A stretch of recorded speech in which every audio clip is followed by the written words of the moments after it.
Click कीजिए subscribe button पे और बेल आइकन को प्रेस कीजिए इंफॉर्मेटिव वीडियो सबसे पहले देखने के लिए। अस्सलामुअलैकुम वरहमतुल्लाहि एमटीएम बॉक्स यूट्यूब चैनल की जानब से आप सबकी खिदमत में एक नई इन्फॉर्मेटिव वीडियो के साथ हाजिर हूं। दोस्तों, रोशन डिजिटल अकाउंट का बाकायदा तौर पे आगाज़ कर दिया गया है। प्राइम मिनिस्टर इमरान खान ने भी इसका इफ्तिताह जो है वो कर दिया है। तो दोस्तों, पहले मैंने तमाम बैंक्स की जो कि रोशन डिजिटल अकाउंट ओपनिंग की सर्विस फराहम कर रहे हैं, 8 बैंक्स हैं, उनमें मैंने तमाम की जो है वीडियोस अपलोड की थी। दोस्तों, उस टाइम जितने भी बैंक्स थे वो पायलट रन पे काम कर रहे थे, यानी कि उसमें जितनी भी मिस्टेक्स थी उनको भी वो क्लियर करने की कोशिश कर रहे थे। तो अभी बाकायदा तौर पे इसका आगाज़ हो चुका है, जो इसमें अपडेट होना था वो सब कुछ हो चुका है।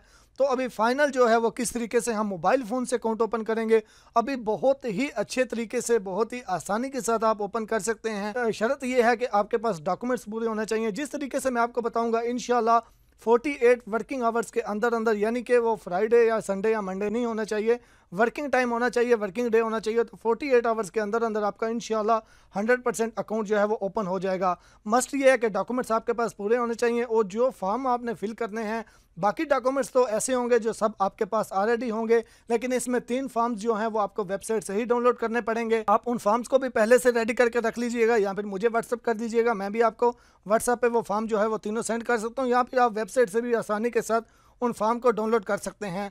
उन 3 फॉर्म्स के अलावा आपको चाहिए आपके पासपोर्ट का page number 1, page number 2। Page number 1 वो होता है जिसके ऊपर आपकी पिक्चर है, पेज नंबर 2 जिसके ऊपर एक बॉक्स बना हुआ होता है जिस पे आपने अपने सिग्नेचर करने होते हैं, उस पर सिग्नेचर भी अपने कर दीजिएगा एज़ पर आपके CNIC, जैसे आपके CNIC पे हैं। उसके बाद दोस्तों, आपको चाहिए आपके CNIC की फ्रंट की पिक्चर, CNIC के बैक की पिक्चर, और आपको चाहिए इनकम प्रूफ। अगर आप किसी कंपनी में काम करते हैं तो फिर आपका चलेगा सैलरी प्रूफ, यानी कि जो सैलरी सर्टिफिकेट होता है उसके ऊपर आपका प्रोफेशन भी होना चाहिए, यानी कि आप क्या काम करते हैं। और उसके अलावा दोस्तों आएगा एग्जैक्ट स्टैंप वाला पेज, जो आपके पासपोर्ट पे एग्जैक्ट स्टैंप वाला पेज होता है। उसके अलावा जो 3 फॉर्म मैंने आपको बताए वो फॉर्म है, तो वो तीनों फॉर्म्स को कैसे फिल करना है वो मैं आपको पहले बताता हूँ, ताकि आपको कोई दुश्वारी ना आए। और ये फॉर्म जो है बिल्कुल इसी तरीके से फिल कीजिएगा, तो इंशाल्लाह आपका पहली बार में ही अकाउंट ओपन होगा। किसी किस्म की कोई गलती मत कीजिएगा, जैसे आपके CNIC पे आपका नाम लिखा हुआ है वैसे ही बिल्कुल लिखिएगा। अपने CNIC को फॉलो कीजिएगा, date of expiry, date of renew, और उसके अलावा डेट ऑफ बर्थ जो है बिल्कुल सही तरीके से लिखिएगा, तो इंशाल्लाह आपको कोई भी प्रॉब्लम नहीं होगी। तो चलें दोस्तों, इस प्रोसीजर को स्टार्ट करते हैं। वीडियो को स्टार्ट करने से पहले आप सबसे रिक्वेस्ट है, हमारे चैनल को सब्सक्राइब कर दीजिएगा और बेल आइकन को प्रेस कर दीजिएगा, ताकि आइंदा आने वाली इन्फॉर्मेटिव वीडियो की नोटिफिकेशन आप तक बआसानी पहुंच सके। तो दोस्तों, रोशन डिजिटल अकाउंट के जितने भी फंक्शंस हैं जो हम इससे ट्रांजैक्शन वगैरह करेंगे, उन सब की वीडियोस आपको इसी चैनल में इंशाल्लाह मिलती रहेंगी। तो चलें दोस्तों, आप प्रोसीजर को स्टार्ट करते हैं। पहले फॉर्म को फिल करते हैं, उसके बाद अकाउंट को ओपन करते हैं। तो दोस्तों, यहाँ पे ये 3 फॉर्म है, इन तीनों फॉर्म्स को हमने फिल करना है। सबसे पहले है FATCA फॉर्म, FATCA फॉर्म के बाद है MBL-SS कार्ड, यानी कि एक ये भी फॉर्म है, इसको भी फिल करना है। उसके बाद है CRS फॉर्म। इन तीनों फॉर्म्स को हमने फिल करना है। मैं आपको तीनों का तरीका बता देता हूँ। सबसे पहले दोस्तों, हम FATCA फॉर्म जो है इस फॉर्म को ओपन कर लेते हैं। तो दोस्तों, इसमें सबसे पहले हमने, जैसे आपके CNIC पे आपका नेम लिखा हुआ है, बिल्कुल उसी तरीके से आपने यहाँ पे अपना नेम लिख लेना है। अपना नेम लिखने के बाद सेकंड नंबर पे आ जाएगा, अगर आप US रेजिडेंट्स हैं, यानी कि US सिटीज़न हैं, तो आपने इस पे US पे टिक करना है। अगर आप किसी और कंट्री में रहते हैं तो फिर आपने अदर पे क्लिक करके, तो आगे जो लाइन बनी हुई है उसके ऊपर आप जिस कंट्री में भी इस टाइम मौजूद हैं उसका आपने नाम लिखना है। उसके बाद दोस्तों, आपकी पैदाइश कहाँ पे हुई थी, वो सिटी का नेम, स्टेट का नेम और कंट्री का नेम, ये तीनों चीज़ें आपने लिखनी है। उसके बाद ये आ गया, ये है जी, अगर आप US सिटीज़न हैं तो यस कीजिएगा, इस सब को रीड कर लीजिएगा। अगर आप US सिटीज़न नहीं हैं तो इन सब को आपने नो कर देना है, इन सब को नो पे ही टिक कीजिएगा अगर आप US सिटीज़न नहीं हैं तो दोस्तों, इसके बाद नीचे आ जाएगा, यहाँ पे आपने सिग्नेचर करने हैं अपने, और साथ आपने डेट लिखनी है। तो इस फॉर्म का ये पेज 1 क्लियर हो चुका है। अब पेज 2 जो है वो सिर्फ उनके लिए है जो अमेरिकन सिटीज़न है, यानी कि US सिटीज़न हैं, तो वो इस फॉर्म को फिल करेंगे। यहाँ पे उसने लिखा हुआ भी है, फर्स्ट पेज पे नंबर 4, 5, 6, 7, 8 को जिसने यस किया था वो इस फॉर्म को फिल करेगा। अगर आपने उसको नो किया था, यानी मैंने बताया कि अगर आप US सिटीज़न नहीं है तो उन सबको नो करना है, तो फिर इस पेज को आपने कुछ भी नहीं करना, इसको आपने ऐसे ही छोड़ देना है।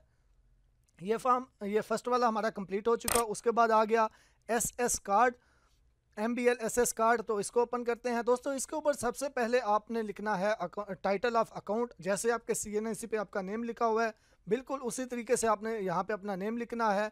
उसके बाद अकाउंट नंबर लिखना है, जो चीज़ें आपके पास हैं वो लिखिएगा, जो नहीं है उसके बाद उसको छोड़ दीजिएगा। प्रोडक्ट नेम में आप कौन सा अकाउंट ओपन करना चाहते हैं वो लिखिएगा। मैं PKR सेविंग रोशन डिजिटल अकाउंट ओपन करना चाहता हूँ, मैंने वो लिखा। अगर आप PKR करंट अकाउंट ओपन करना चाहते हैं या फिर आप डॉलर में अकाउंट ओपन करना चाहते हैं तो उसी तरीके से आप लिखिएगा। उसके बाद करेंसी में दोस्तों आप कौन सी करेंसी में अकाउंट ओपन कर रहे हैं तो वो आपने यहाँ पे करेंसी लिखनी है। उसके बाद ब्रांच कोड, ब्रांच नेम, ये आपको अभी पता नहीं है तो आप इसको छोड़ दीजिएगा। उसके बाद ये 4 बॉक्स बने हुए हैं, इन बॉक्स में देखें नेम लिखा हुआ है। नेम के आगे सब में आपने अपना नाम लिख लेना है और आपने इन चारों बॉक्स में जो है सिग्नेचर कर देने हैं आपने। तो दोस्तों ये आपने सब कर लिया तो उसके बाद यहाँ से आप सिंगल ही अकाउंट जो है वो ऑपरेट करना चाहते हैं तो इस पर आप सिंगल ही पे क्लिक कर लीजिएगा। तो ये वाला जो हमारा पेज है यानी कि ये फॉर्म MBL SS कार्ड भी कंप्लीट हो चुका है। तो दोस्तों इसके बाद हमारा आ जाएगा CRS फॉर्म। तो अब हम इसको ओपन करते हैं, इस फॉर्म को फिल कर लेते हैं। इस फॉर्म को ओपन करने के बाद दोस्तों मैं आपको जूम करके दिखा देता हूँ। यहाँ पे दोस्तों सबसे पहले आएगा जी नेम ऑफ़ कस्टमर। तो आपने अपना जैसे CNIC पे नेम लिखा हुआ है बिल्कुल वैसे ही अपना नेम लिख लेना है। उसके बाद डेट ऑफ बर्थ, जैसे CNIC पे डेट ऑफ बर्थ है बिल्कुल वैसे ही आपने डेट ऑफ बर्थ लिख लेनी है। प्लेस ऑफ बर्थ, आप कहाँ पे पैदा हुए थे CNIC के मुताबिक ही आपने यहाँ पे भी लिखनी है। उसके बाद आएगा करंट एड्रेस, जहाँ पे आप इस टाइम मौजूद हैं। ये इस पेज यहाँ पे वीडियो को स्टॉप करके जिस फॉर्मेट में मैंने लिखा हुआ है बिल्कुल इसी तरीके से आप भी जो है अपना करंट एड्रेस लिख लीजिएगा इस टाइम जहाँ पे आप मौजूद हैं। उसके बाद दोस्तों यहाँ पे उसने लिखा हुआ है कि मैं सिर्फ टैक्स रेजिडेंस हूँ पाकिस्तान और US का, तो आप इसको नो कीजिएगा। अगर आप अमेरिका में यानी कि US में रहते हैं तो फिर आपने इसको यस करना है। तो अगर आप अमेरिका में नहीं रहते, USA में नहीं रहते, तो फिर आपने इसको नो करना है। आप अमेरिका के अलावा किसी भी कंट्री में तो आपने इसको नो करना है। इसको नो करने के बाद इसका जो पेज 2 है इस पे हमने सेक्शन पार्ट 3 को फिल करना है। तो यहाँ पे जिस कंट्री में आप मौजूद हैं आप उस कंट्री का नेम लिखिएगा और रीज़न A पे आपने टिक कर देनी है।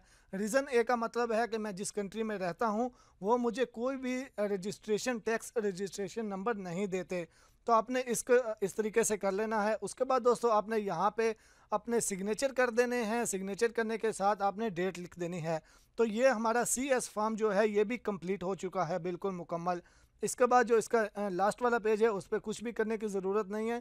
यहाँ पे कहीं पे भी सिग्नेचर का उसने ऑप्शन नहीं दिया हुआ, तो आपने इस पर कुछ भी नहीं करना। ये तीनों फॉर्म जो हैं ये हमारे कंप्लीट हो चुके हैं। तो अब हम दोस्तों प्रोसीजर को स्टार्ट करते हैं, अकाउंट ओपनिंग प्रोसीजर को। तो दोस्तों मोबाइल फ़ोन आप कोई सा भी यूज़ करें तरीका बिल्कुल सेम होगा। आपने अपने मोबाइल फ़ोन से ब्राउज़र को ओपन कर लेना है। ब्राउज़र को ओपन करने के बाद आपने वेबसाइट ओपन करनी है। mizanbank.com लिख के स्क्रीन पे भी आपको नज़र आ रहा है। इस वेबसाइट का जो लिंक है वो भी इस वीडियो के डिस्क्रिप्शन में दे दूंगा, या फिर आप खुद से भी टाइप करके मीज़ान बैंक की वेबसाइट को ओपन कर सकते हैं।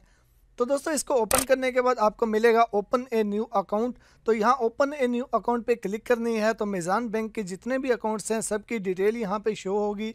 तो आपने इस पेज के लास्ट पे चले जाना है। बाकी सारे अकाउंट्स के लिए आपको बैंक विजिट करना पड़ेगा।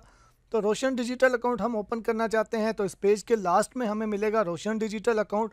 तो यहाँ पे रोशन डिजिटल अकाउंट लिखा हुआ है तो आपने इसके ऊपर क्लिक करनी है। तो इसके ऊपर दोस्तों क्लिक करेंगे तो जो रोशन डिजिटल अकाउंट ओपनिंग वाला पेज है हमारे सामने ये ओपन हो जाएगा। यहाँ पे रोशन डिजिटल बैंक अकाउंट की जितनी भी डिटेल्स है वो भी आपको मिल जाएगी। यहाँ से भी आप इसके बारे में रीड करना चाहते हैं तो यहाँ से आप इससे क्या क्या कर सकते हैं वो सब इस यहाँ पे आप रीड कर सकते हैं। बहुत से उलमा ये कहते हैं कि रोशन डिजिटल अकाउंट से जो प्रॉफिट मिलता है वो सूद नहीं होता है, लेकिन अभी ये अल्लाह ही बेहतर जानता है, मैं इसके बारे में कुछ नहीं बोल सकता, लेकिन उलमा कहते हैं तो शायद ऐसा ही हो। तो दोस्तों आपने ओपन रोशन डिजिटल अकाउंट पे क्लिक करना है। इस पे क्लिक करेंगे तो अब यहाँ पे दो टाइप्स इसकी आ गई हैं कि PKR में आप अकाउंट ओपन करना चाहते हैं या फिर USD यानी कि डॉलर में ओपन करना चाहते हैं। यहाँ पे आपको दोनों ऑप्शन मिलेंगे। मैं PKR का अकाउंट ओपन करना चाहता हूँ पाकिस्तानी रुपीज़ में, तो मैं उसके अप्लाई नाउ पे क्लिक करूँगा। तो यहाँ पे देखिए न्यू अकाउंट है और एक वो है कि पहले से आपने जो फॉर्म है आपने उसी को कंटिन्यू करना है। तो मैं न्यू अकाउंट पे क्लिक करूँगा। उसके बाद दोस्तों यहाँ पे मैं इंडिविजुअल पे कर लूँगा, यानी कि मैं ज्वाइंट अकाउंट ओपन नहीं करना चाहता, मैं अकेले के लिए ओपन करना चाहता हूँ। उसके बाद दोस्तों ये सेकंड ऑप्शन है। अब यहाँ से आप कौन सा अकाउंट ओपन करना चाहते हैं वो आप सिलेक्ट कीजिएगा। मैं PKR में सेविंग अकाउंट ओपन करना चाहता हूँ। आप PKR में करंट या फिर किसी और करेंसी में ओपन करना चाहते हैं, यहाँ पे आपको सब मिलेंगे लिस्ट में। तो मैंने PKR सेविंग जो है इसमें ओपन करना है। मैंने PKR सेविंग सेलेक्ट किया। उसके बाद दोस्तों आ जाएगा यहाँ पे आपने जैसे आपके CNIC पे आपका नाम लिखा हुआ है, बिल्कुल वैसे ही आपने अपना नाम लिखना है।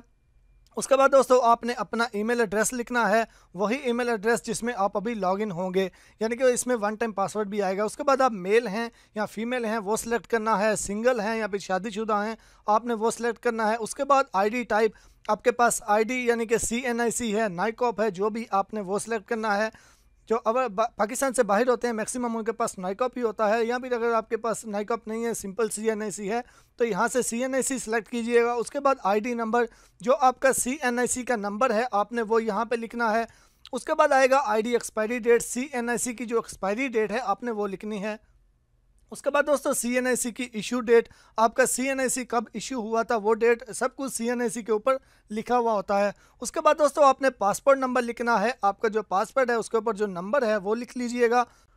तो दोस्तों पासपोर्ट नंबर लिखने के बाद आपने पासपोर्ट की एक्सपायरी डेट लिखनी है, पासपोर्ट के ऊपर लिखी हुई होती है तो वो देख के आप वो लिख लीजिएगा। उसके बाद ये हमारा कंप्लीट हो चुका है, अभी थोड़ा इसको नीचे की जानब लेकर जाते हैं, आप बाकी फिल करते हैं।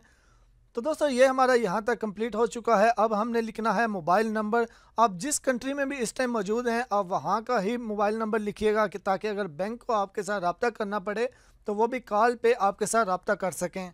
तो दोस्तों कंट्री कोड के साथ मोबाइल नंबर लिखने के बाद यहाँ पे फादर नेम लिख लीजिएगा। फादर नेम दोस्तों लिखने के बाद आपने अपनी मदर का जो नेम है बिल्कुल वो सही स्पेलिंग के साथ यहाँ पे लिख लेना है।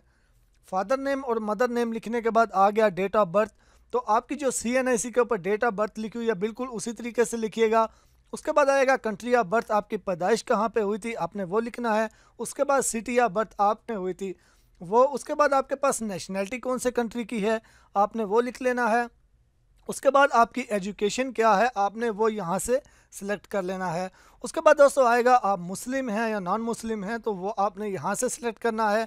उसके बाद दोस्तों आएगा रेजिडेंस टेलीफोन यानी कि जहाँ पे आप रह रहे हैं वहाँ का मोबाइल नंबर, तो यहाँ पे भी वही दे दीजिएगा। उसके बाद ऑफिस नंबर नहीं है तो जो आपका मोबाइल नंबर है वही यहाँ पे लिख दीजिएगा। तो दोस्तों इसके बाद आ जाएगा रेजिडेंटल एड्रेस यानी कि जहाँ पे आप इस टाइम मौजूद हैं वहाँ का एड्रेस। सबसे पहले स्ट्रीट नेम लिख लीजिएगा आप। तो स्ट्रीट नेम लिखने के बाद इस पेज को हम करते हैं नीचे की जानब लेकर जाते हैं, यहाँ पे मुकम्मल एड्रेस हमने लिखना है। तो दोस्तों स्ट्रीट नेम के बाद आ जाएगा टाउन यानी कि सिटी, तो आपने सिटी नेम लिख लेना है यहाँ से। उसके बाद आएगा प्रोविंस स्टेट, तो यहाँ पे आपने स्टेट लिख लेना है। उसके बाद आएगा कंट्री, आप किस कंट्री में इस टाइम मौजूद हैं आपने वो कंट्री लिखना है। कंट्री लिखने के बाद आएगा पोस्टल कोड, जहाँ पे आप मौजूद हैं वहाँ का पोस्टल कोड आप गूगल से भी सर्च कर सकते हैं। पोस्टल कोड नाम लिख के तो आप सर्च करेंगे पोस्टल कोड आपको मिल जाएगा। उसके बाद दोस्तों यहाँ पे आप सैलरी पे काम कर रहे हैं या फिर आपका अपना कोई काम है, यहाँ पे आप या वो सिलेक्ट कर लीजिएगा इसमें से कि आप सैलरी पे काम कर रहे हैं, आपका ओवन बिजनेस है या आप सेल्फ एम्प्लॉय हैं, यहाँ से आपने वो सिलेक्ट करना है। उसके बाद आएगा दोस्तों आप काम क्या करते हैं, यहाँ से आपने वो सिलेक्ट कर लेना है यानी कि आपका पेशा क्या है। उसके बाद आएगा एग्जिस्टिंग बैंक डिटेल यानी कि जिस कंट्री में आप हैं वहाँ का जो अकाउंट नंबर है वो यहाँ पे आपने लाजमी लिखना है। अगर आप कहते हैं मेरा कोई भी अकाउंट नहीं है तो फिर किसी दोस्त का लिख लीजिएगा यहाँ पे, लेकिन इसके बगैर आप इसको नेक्स्ट नहीं कर सकते। ये वो अकाउंट है जिससे आप पैसे भेजेंगे, लेकिन आप दूसरे से भी भेज सकते हैं, ये जस्ट एक फॉर्मेलिटी है, लेकिन आप कोशिश कीजिएगा आपका अपना जो अकाउंट है वही यहाँ पे लिखिएगा। तो दोस्तों ये एग्जिस्टिंग अकाउंट डिटेल की यहाँ पे लिखने के बाद उसके बाद आएगा अकाउंट स्टेटमेंट के रिलेटेड, यानी आपको स्टेटमेंट मंथली चाहिए, यानी कि जो आपके अकाउंट की मुकम्मल डिटेल होगी कितनी ट्रांसैक्शन हुई वो महीने के बाद आपको चाहिए, तो आप मंथली सेलेक्ट कीजिएगा। ये मंथली ही आपके ईमेल एड्रेस पे आ जाया करेगी। तो मैंने इसको मंथली सेलेक्ट किया तो उसके बाद यहाँ पे कुछ सेलेक्ट नहीं करना पड़ेगा। उसके बाद दोस्तों आ जाएगा अदर डिटेल।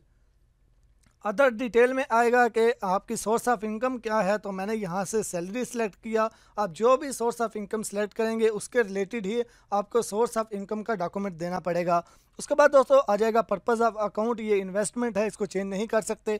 उसके बाद आएगा डिपॉजिट फ्रीक्वेंसी, यानी कि एक महीने में आप कितनी बार डिपॉजिट करेंगे। मैं यहाँ पे आप मैक्सिमम लिख दीजिएगा, इसमें कोई इशू नहीं है, तो मैं यहाँ पे इस तरीके से लिख देता हूँ। उसके बाद आएगा डिपॉजिट अमाउंट, यानी कि एक महीने में आप तकरीबन कितना डिपॉजिट करेंगे। उसके बाद विड्रॉवल फ्रीक्वेंसी, एक महीने में आप कितनी बार पैसे निकलवाएंगे। उसके बाद आएगा जी एक महीने में आप कितने पैसे निकलवाएंगे, तो वो आपने लिख लेना है, यानी कि विड्रॉ एक महीने में कितना करेंगे। ये भी कंप्लीट हो चुका है। उसके बाद दोस्तों आगे डॉक्यूमेंट्स, अब दोस्तों यहाँ से सबसे पहले है CNIC का फ्रंट हमने अपलोड करना है। तो आपने जो अपने मोबाइल में इन डॉक्यूमेंट्स को रेडी किया हुआ होगा, आपने उन डॉक्यूमेंट्स को सबसे पहले यहाँ पे क्लिक करके तो आपने CNIC का जो फ्रंट है अपनी गैलरी में से आपने उसको सिलेक्ट करके तो उसको आपने अपलोड करना है। वो जो सिलेक्ट हो जाएगा वो देखें ग्रीन होता जा रहा है, तो जो अभी सिलेक्ट नहीं हुए वो अभी तक ब्लू हैं। तो इस तरीके से दोस्तों आपने सारे डॉक्यूमेंट्स कर लेने हैं। यहाँ पे आ गया CNIC नाइकॉप जो है उसकी बैक साइड, तो बैक साइड अपलोड करनी है। उसके बाद आएगा पासपोर्ट का पेज नंबर 1 जिसके ऊपर आपकी पिक्चर है, तो आपने वो वाला पेज जो है अपलोड करना है, पेज नंबर 1। उसके बाद आएगा ओरिजिनल पासपोर्ट का पेज नंबर 2 जिसके ऊपर आपके साइन होते हैं, साइन वाला एक बॉक्स होता है, वो कर लेने हैं। उसके बाद आएगा प्रूफ ऑफ NRP स्टेटस, इस पे आपने जो आपके एग्जिट स्टैंप वाला पेज है आपने वो अपलोड कर देना है। जो आपके पासपोर्ट के ऊपर एग्जिट स्टैंप वाला पेज है वो इस पे कीजिएगा। उसके बाद आएगा proof of profession and source of income, यानी कि अगर आप कंपनी में काम करते हैं तो आपका सैलरी सर्टिफिकेट जो है वो यहाँ पे अपलोड करना है, सोर्स ऑफ इनकम में, इनकम प्रूफ। उसके बाद आएगा डिजिटल फ़ोटो, आपकी अपनी जो पिक्चर है आपने वो सिलेक्ट करनी है। उसके बाद फेट का फॉर्म आ जाएगा, जो स्टार्ट में मैंने आपको बताया था फॉर्म फिल करने का, वो फेट का फॉर्म। उसके बाद आ जाएगा CRS फॉर्म, ये भी मैंने आपको बताया था फिल कैसे करना है, वो भी यहाँ से भी आप उसको डाउनलोड कर सकते हैं। उसके बाद तीसरा है SS कार्ड, ये भी मैंने तीनों फॉर्म आपको बताए थे। ये तीनों दोस्तों करने के बाद उसके बाद आपने क्लिक करना है यहाँ पे send OTP on my email, यहाँ पे क्लिक करेंगे। 1 टाइम पासवर्ड आएगा आपके ईमेल एड्रेस पे जो आपने ईमेल दिया था। तो दोस्तों वो 1 टाइम पासवर्ड लिखने के बाद यहाँ पे तो ये जो नीचे कोड शो हो रहा है, सेम कोड आप नीचे लिख लीजिएगा। वो ईमेल में जो 1 टाइम पासवर्ड आएगा ऊपर वो लिखना था, और अब यहाँ पे जो कोड शो हो रहा है सेम कोड आपने यहाँ पे नीचे लिखना है। उसके बाद दोस्तों ये टर्म्स एंड कंडीशंस हैं, आपने इनको एग्री करना है, इनको एक्सेप्ट करना है और आपने सबमिट पे क्लिक कर देना है। तो दोस्तों जैसे ही आप सबमिट पे क्लिक करेंगे ये आपकी एप्लीकेशन सबमिट हो जाएगी। अगर जब आप ये एप्लीकेशन दे रहे हैं वर्किंग टाइम है, यानी कि मंडे ट्यूसडे वेडनेसडे इनमें से कोई दिन है वर्किंग टाइम है, वर्किंग डे है, तो इंशाल्लाह 48 आवर्स के अंदर अंदर आपको बैंक का जो नुमाइंदा है वो आपको बता देगा। यानी कि वो अगर आपने कोई मिस्टेक की हुई तो उसके रिलेटेड भी ईमेल आ जाएगी। तो अगर आपने कोई भी, जैसे मैंने आपके बताया, कोई भी मिस्टेक नहीं की होगी तो इंशाल्लाह आपका अकाउंट बहुत जल्द ओपन हो जाएगा। उम्मीद करता हूँ आपको वीडियो अच्छी लगी होगी। आइंदा अपडेट्स के लिए हमारे चैनल को सब्सक्राइब कीजिएगा। कोई भी आपका सवाल है वो ज़रूर बताइएगा। आपको वीडियो कैसी लगी वो भी कमेंट्स बॉक्स में ज़रूर बताइएगा। वीडियो को लाइक भी कीजिएगा, शेयर भी कीजिएगा। मुझे दुआओं में भी याद रखिएगा। अल्लाह हाफिज़।